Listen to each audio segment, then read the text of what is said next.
Good morning dear children, Dipali ma'am here. We are starting with lesson number 2. Previously also I had sent you the videos. Explanation is here. Microorganisms. Micro means the minute things which cannot be visible with the naked eyes and can be seen only with the help of microscope. Organisms, the living things.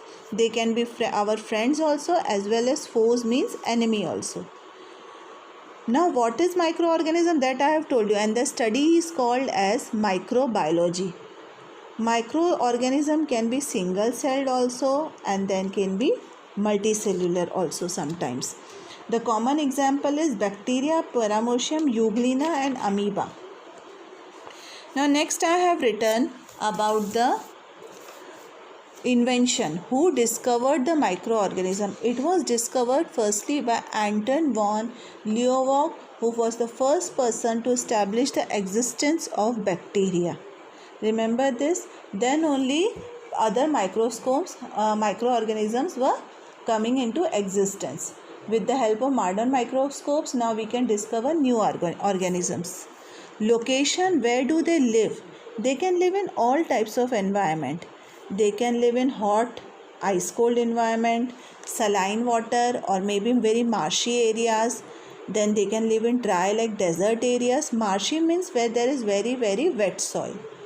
So they can found in any type of location. According to the temperature, they adjust themselves. Many microorganisms may require oxygen and some don't require. They are present everywhere. They are present inside our body, on the physical areas of our body, for example mouth, throat, nose and all. They are present in the plants, they are present in animals, they are present in our digestive system, which help our body to digest the food very properly. The larger the population, it helps to maintain the balance inside the body of the human being. Whenever the population is proper inside our body of microorganism, they help to maintain the temperature and they help in the digestion and excretion process. Now here I have made the flow chart that microorganisms are divided into different categories. It may be bacteria, fungi, protozoa, algae. These are the four main things in which microorganisms are divided. The fifth one is little bit different, that is virus. Virus is also a type of microorganism, but why it is different? Because it takes the character of both living and non-living organisms. When it is outside a living body, maybe on the doorknob, maybe on the floor, it is a non-living thing. But as it is combining with the living body or enters the living body, it becomes the living things. It needs to come in contact with the living body. They infect the cell and quickly multiply inside. Viruses are therefore regarded being on the borderline between living and non-living. As nowadays coronavirus is going on, that is same thing it is there. It is a type of non-living thing when it is outside the living body. As it enters, it multiplies very fast and becomes the living thing. Then comes the uses of microorganism. The common use I have written for the curd. It is used very commonly in the curd. Lactobacillus bacteria. The name of the bacteria is Lactobacillus, which helps in the formation of curd as well as cheese. Fermentation process, in Hindi we call as khameer. So that process is also done in the bakery especially. Then yeast. Yeast is a type of microorganism which helps in the fermentation process.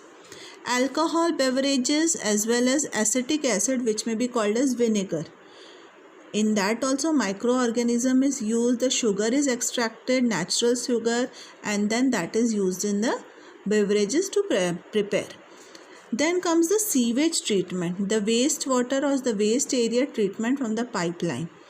In that also microorganisms are used because they help to decompose the things. The industrial waste is called as effluent and the process is called as bioagglutination. So in this the microorganisms are helping. Very common, the microorganism is one present in the cow, which helps in the digestion of cud, that is the plants.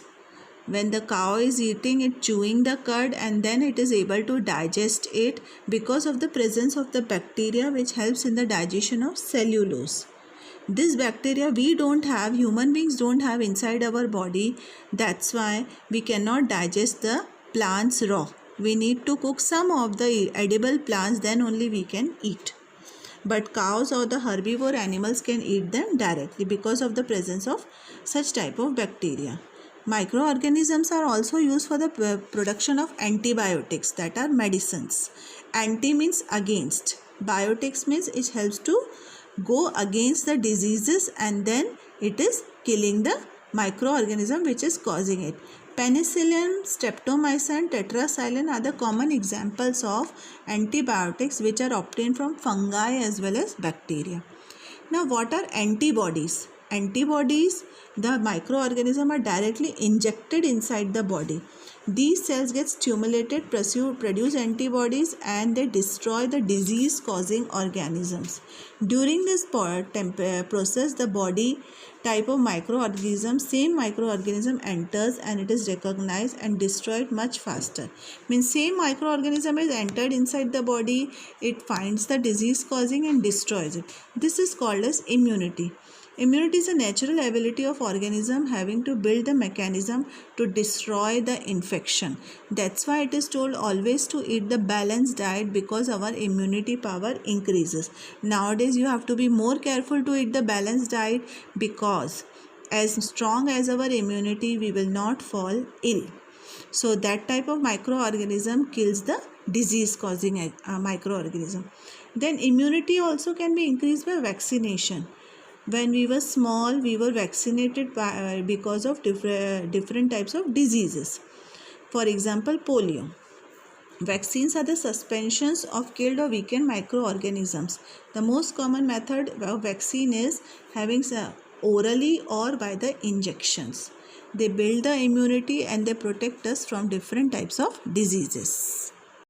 Microorganism as foes which may be disease causing. I have sent you the flow charts and the charts which you have to prepare, in which the disease name is written as well as it is written by which type of microorganism the disease is caused and in which area.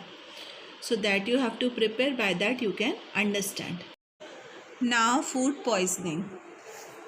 It is the type of disease only. Symptoms are written here. Main symptoms are the poisoning and vomiting. Severe pain in the abdominal, means either in the stomach or below stomach region.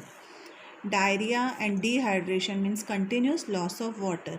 And food poisoning results in the weakness of the body as well as damage to our nervous system, digestive system and our bone system, that is our mental state is also damaged. Fatigue means we feel very lazy and drowsy. It may be due to the presence of bacteria or other microorganisms. Streptococci fungi and aspergillus cause main food poisoning. Food, if not stored properly and it is not refrigerated for a long time, it is kept outside in the very high temperature, then the food becomes very unhealthy and unhygiene and it cannot be eaten. So sometimes mishandling of food also causes food poisoning. Persons who handle or prepare the food should wash their hands to prevent the contamination of food. Now we need to store the food also. Sometimes food preservation is also required. Suppose we buy the food from the outside market area, eatables, instantly we open the packets and eat. So how are they stored, or how can we increase the life of the food? That we will study food preservation method. We need to store the food properly so that its life increases. It is for long duration. It is the process of treating and handling of food so there is no growth of microorganisms. The spoilage is not there, even the nutritive value is maintained. Preservation involves preventing the growth of bacteria and fungi as well as retarding the oxidation of fats which can cause rancidity. It means the change in the either odor means smell of the food, then color of the food or taste of the food. That is called as rancidity. Some preservative methods I will be telling you how can we store the food or how the food is stored properly so that it can be used in the future. Food preservation flowchart is given here.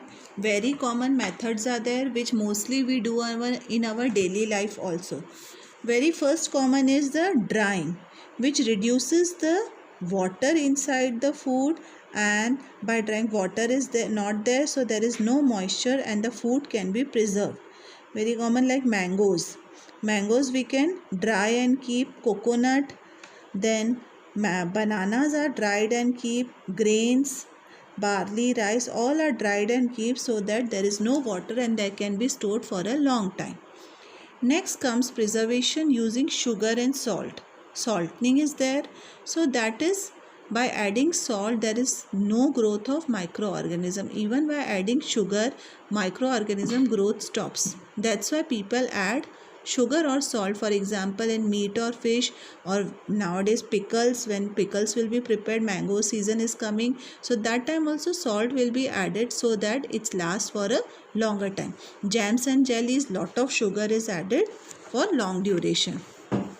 Acetic acid preservation using vinegar, it is used to stop the growth of microorganism, and the flavoring is also produced, means it is little bit sour in taste.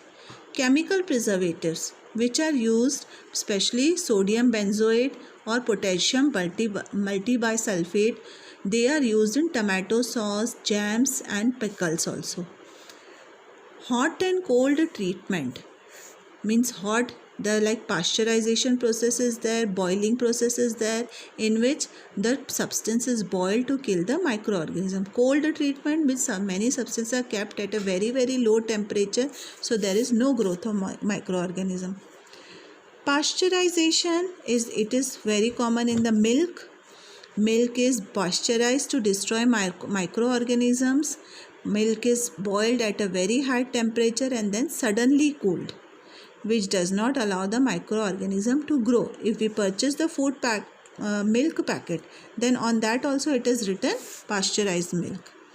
Vacuum packing. Vacuum means to remove the air. Vacuum means clean everything, clear, no air is present. Only the eatable is present and then air is removed. That is called as vacuum packing. So if air is not there, there will be no growth of microorganism. Canning and freezing, it involves the cooking food and sealing it in sterile cans, means the cans which are boiled and free from microorganism. Then in that canning means air free, then canning air sealed they are done, or bottling is there in which no air is present. When the cans are damaged or puffing, means there is enlargement of the cans, that food should not be consumed. Freezing, which we do at home also, food is kept in the freezer so that there is no growth of microorganisms. But if for a long time in the freezer food is stored, the microorganism may grow and they can change the odor or the smell of the food, which is also called as rancidity. So these were the common topics, children. You see it, prepare the flowcharts properly. Assignments are being sent. More I will be sending. Prepare and submit on time. Thank you, children.